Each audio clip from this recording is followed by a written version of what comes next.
Hello guys, welcome to my update video for January 2023. Posted a few days later than I would have liked, but that's my personal life commitments. Anyway, the rules of these update videos is once a month you'll get these and anything that comes into my collection. However, in 2024 I'll post a brand new update video, a brand new collection video, my bad there. But I will leave all the updates in the previous collection videos up just so you can hopefully get a personal timeline of where I've updated my collection with such new stuff. Anyway, to start off with, as I alluded to in the collection video, we have Unit Snakehead. This is the second part in the first series of Unit. I was happy to finally get a copy of this, as mainly when I bought parts 3 and 4, the only one of these on eBay was £30, and cheekily with a £10 price sticker still left on it. So I was rather happy in the end to get this for about 12 quid, and thankfully now I have all 4 entries in the set. So it's always nice to have the complete set, and that's one thing I'm most happy about. Although if I have to be real about one thing that does annoy me as a bit of a collector and a consumer, on the spines, they make a unit photo like that, but you have to have them like this. I don't know who made that decision, but I hate them for it. Anyway, from the main range, assumes it focuses for some reason, don't know why it's gone all blurry. We have Winter for the Adept. This is entry number 10 from the main range, so I was actually happy when I got this one because usually I try to go for early 50. Early 50 is my preference. The first 50 of the main range is my preference when I'm buying the monthly range. If I go outside of that first 50, there usually has to be a significant reason for it. And when I saw this being sold for about 7 quid, at not only is it fact first 50, but it happens to be first 10, I snapped it up in an instant because I thought, why not? Let's go for it. Let's just get a completely random one. And this just happened to be that completely random one that came about. Yeah, I've listened to it. There was a long night when I just had some time to listen to some CDs, and this was one of them. I wasn't too thrilled, if I'm being honest. Just going to give some brief thoughts there. It somehow entered my ranking list extremely low. It had a nice setup, had nice atmosphere, but the story really lost me after about part 3. Simply put. Although I do like it, obviously I didn't manage to enjoy it for the most part, but not the biggest fan. But yeah, like I said, this was just a completely random one. That just happened to be because I wanted to get something random and to fill out the shelf because I wanted to move Unit and Davros all on the same shelf, as in keep them together. So I had to get 4, and this just came up cheap, random, and I thought first 50, perfect, just perfect for that. So. Then, of course, next, I think this one should have been obvious, the Stones of Venice. This is the third in what Big Finish considers the first series of the 8th Doctor range. I was going to get a copy of this that was signed by Michael Sheard, and that had been sitting in my basket for about, I want to say about 4 months, but by the time I eventually went to get it, it had sold.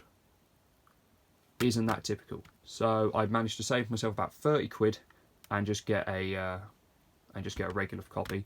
I would have liked the Michael Sheard signed copy. He appeared opposite 5 Doctors, and he passed away. So that is a bit of an upset. But of course, now I do actually have. If I get out the others, that should be here. I do now in fact possess the complete first 8th Doctor series. So Storm Warning, Sword of Orion, Stones of Venice, and Minute in Hell. To my knowledge, these are actually the only 4 Doctor Who releases in general that use this copper logo. I know some re-releases, so if you bought them on Big Finish digitally, they use the blue logo, the one that was used in the TV movie. I don't know why they started using that ice one for a couple of years. I really don't. I didn't even like the ice one, but I like the copper one. It's very special grandeur, so it's quite good to have all these. Now I need to get some of Paul McGann's second series, and I might finally be able to understand Zagreus. Yeah, I think if just for any update for fans, the first series for Paul McGann in the main range was 16 through 19. The second series, I believe, was 28 through 33. So Invaders of Mars to Neverland. And I don't know the specific numbers of his third and fourth series, but I know they take place between 52 and 62, I believe. I might be wrong about that. I'm not completely certain. As again, I've not really done it, and they're not really in my go-to buys in the mid. Like I said, it's first 50 unless there's a specific reason. Which, speaking of specific reasons, we actually come to An Alien Werewolf in London.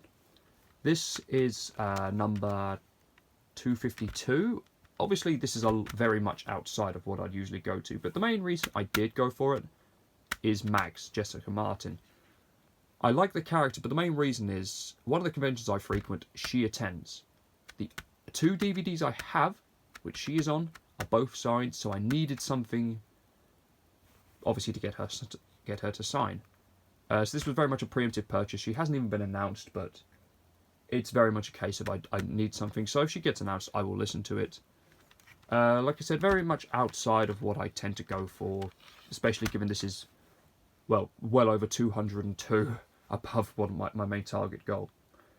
Of course, actually, you could say that even the unit series, that's very much not first 50, but that's mainly because, as I mentioned in my collection video, I had Time Heals, I had the Coup, and I love the Coup, so I thought, let's just get the series.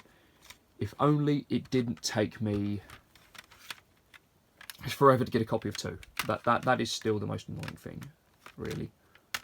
Yes, so it's quite nice to have all these ones now. I know, obviously, a lot of the CDs I featured in this I've already owned, and I've shown off.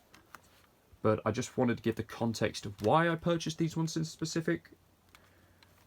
If I was to say, out of all the ones I have got, I've not listened to An Alien Werewolf in London. The only ones I've listened to are Winter for the Adept and Stones of Venice.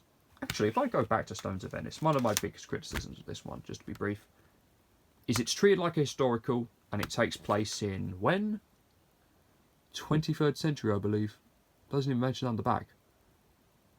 Does it not mention it on the back? Yeah. Oh, I like how they credit Michael Sheard on the back. Actually, that's another thing I will take issue. Most of these, if you look at Stones of Venice, Paul McGann, Sword of Orion, and Storm Warning, they only credit Paul McGann, not India Fisher, who plays Charlie. She is the new companion of the series, credit her. But then you have Minute in Hell, and they credit Nicholas Courtney. I understand why you'd want to credit Nicholas Courtney, because obviously by this point, this was 2001, he had been with the show since 1968. Yeah, since 1968 with Web of Fear. I just had to try and remember the years there. So yeah, I understand that. But especially, again, a polarising thing, as I mentioned in my Blu-ray video, funnily enough, is the crediting consistency. So obviously, the first 15 would credit who was involved. So Peter Davison, Sarah Sutton. Don't know who that is. Another Peter. I'm not even going to attempt to say that. I don't know the ethnicity. So what I really mean is, why credit all of them for the first 15, then switch and only start crediting 1 until 19 when you credit 2? I think from 28 onwards they corrected that, and India Fisher does get a credit, but I know these are just collection videos, but I still am allowed to have an opinion on the issues there, and I know the reprint versions do credit India Fisher, but reprint versions, digital versions, my bad. But I would still have preferred if it was correct, because I can imagine this one would probably say starring Paul McGann, India Fisher, and Michael Sheard, mainly because Sheard doesn't have the same pedigree as Nicholas Courtney, but he still did appear opposite 5 Doctors. That's an impressive feat. Courtney obviously starred opposite 9 Doctors, canonical ones, although technically, as funny as it here with the wasting, it was obviously not with Tennant playing the 10th Doctor. Who is he playing this? I need to listen to these. That's probably going to be my weekend. I say that like it's not really the weekend.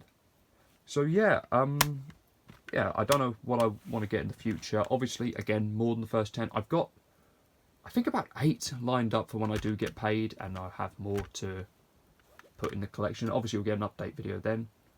I'm working on a bigger project right now. I will have another subsection of collection video to do, actually, because what's happening in March, I need to get a specific video done. I'm working on something bigger. I hope that's going to take some time to film, especially as I'm missing some stuff. So really, yeah, I'm glad. Thanks for watching, guys. Really, the continued appreciation and support of my channel has been nothing short of stellar, especially given that realistically it's a startup, and I'm happy with the support I've gotten. So thank you very much, guys, and I will see you in the next video.